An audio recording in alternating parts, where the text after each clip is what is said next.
So my agent is called Wealth Compass. It was made using the Athenia AI agents. And its main goal is to just help beginner investors to just start their investing journeys.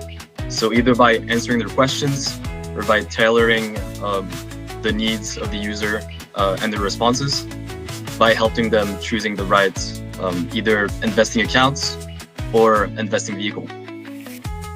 So I'll just go through with the agenda. So this is what we're going through today. So the purpose, how it helps, the target users, its approach when giving advice, and just in general, the future potential that an agent like this might have.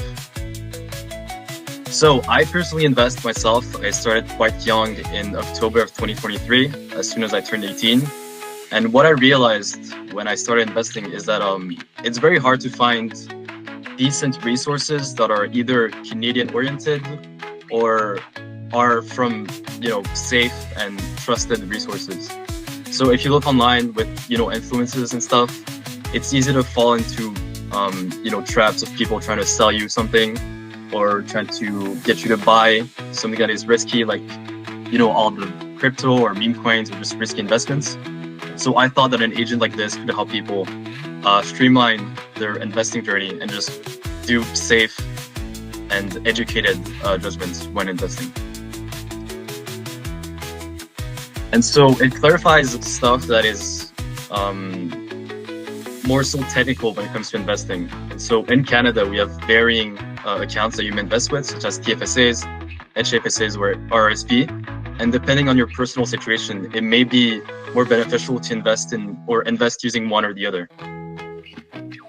It also responds to the user's questions. So if, for example, they wish to understand a bit more how a TFSA works, then the app will be able to provide that explanation to the user. It also is programmed to avoid falling into pitfalls such as investing into risky investments like crypto or just volatile stocks, and instead encourage long-term and safe investments instead. So the target users are either beginner investors, people who are aware of being misled or overwhelmed with all the information online, or the people that are trying to sell them something they don't need. And this can also be used, if implemented, by the neo brokers such as Wealthsimple, Questrade, to help users make more sound decisions when using the app. So since Wealth Compass isn't a human, it is also immune to emotions such as greed or fear when it comes to investing.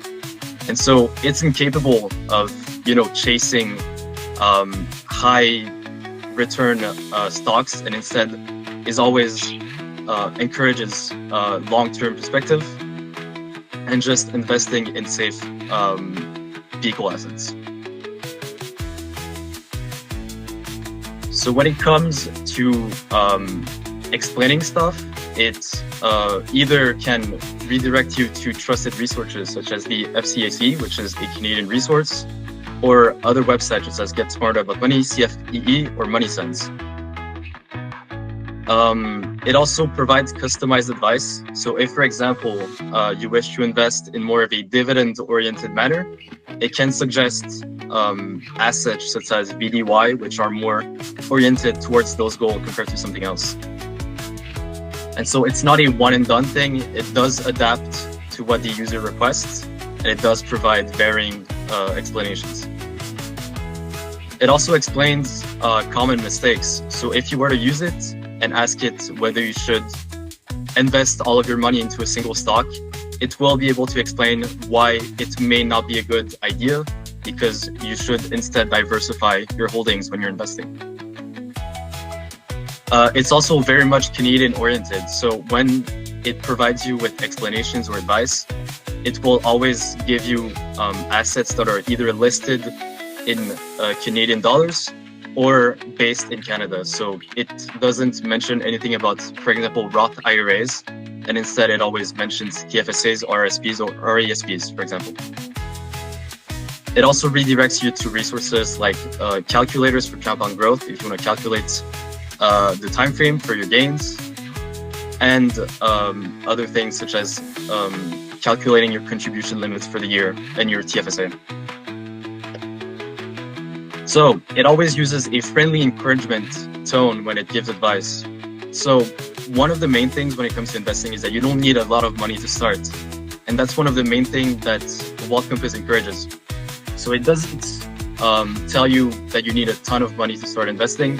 Rather, it tells you to start small with small sums and go from there. You know, the goal is to invest what you can and not all the money in the world. It also confirms the user's fear. Investing is a risky endeavor, but with the sound advice and proper technique, it is possible to turn it into something beneficial for you. Now, there are limitations for this agent. It will never recommend a specific stock that is too risky. It will also be able to tell you to always consult a proper financial professional instead of just trusting the AI. And it is meant for educational purposes. So it's not meant to, currently at least, actually make transactions for you or recommend a specific holding. It always tells you that the advice it gives is more so for you to learn on your own rather than make the decisions for you. It cannot predict market performance or guarantee any returns either. And it does not store personal data such as the amount of money you have or your name or anything else. Now, if it were to evolve into a bigger app, I believe Wealth Compass does have a lot of uses. For example, if you were to implement it into a proper brokerage app, it could, for example, walk you through creating a new account, walk you through creating a new investing holding, such as a TFSA. It could also make transactions for you if it was implemented into the app. Or, for example, rebalance or sell a few stocks before, for example, tax seasons to do things such as tax loss harvesting. And so, yeah, as I said, if it were to be implemented into proper apps, it could do transactions for the users or walk them through creating a new account. And it could also set up other things such as recurring investments or simplify earnings reports of a specific company for the user to better understand the situation for that company or for the market as a whole. Thank you all for listening, and I guess we're going to move on to the questions now. So, Louis, first of all, that was pretty cool. I think this is pretty useful, actually, especially, as someone who started investing in Canada, I know that there's a lot less resources for Canadians in particular. So I think that's really cool. Something that I would want to just get some clarity around here is when it comes to these fintech products, a lot of times what I found is useful is usually it's the app delivers on a clear, singular promise to the user when they interact with it for the first time. It's okay, I'm interacting with this to accomplish this particular goal. And then your job is to deliver that goal as quickly as possible. It sounds like the app kind of has a few different angles maybe going, but what I'm trying to figure out is where's the success state for the user? It's okay, if this can happen, then that is success for the application. Where do they get with it? And then the second follow-up question would be, there currently doesn't seem to be a recurring reason to come back in the future after maybe this initial promise. What is your plans to solve that? Looking to integrate with a brokerage pretty much? Yeah, I believe the end goal for an agent like this would be to be implemented into a proper brokerage. But to answer your question, the main objective for an agent like this would simply be to just answer general questions that the user might have. So I'm a part of a lot of investing communities.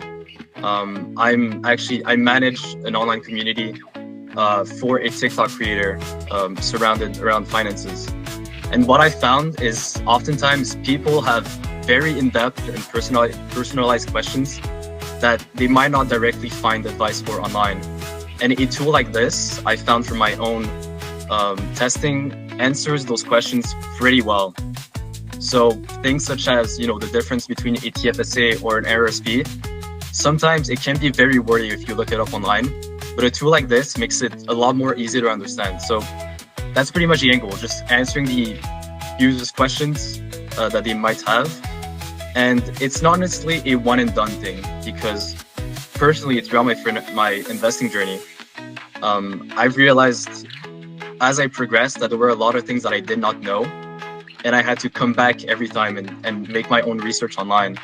And so this could be the solution for that. You know, instead of making the research manually, you could just come back every now and then whenever you have something you're inquiring about, or if you have a new idea that you wish to invest in, this could be the tool to help you make a decision. Very innovative idea, I would say.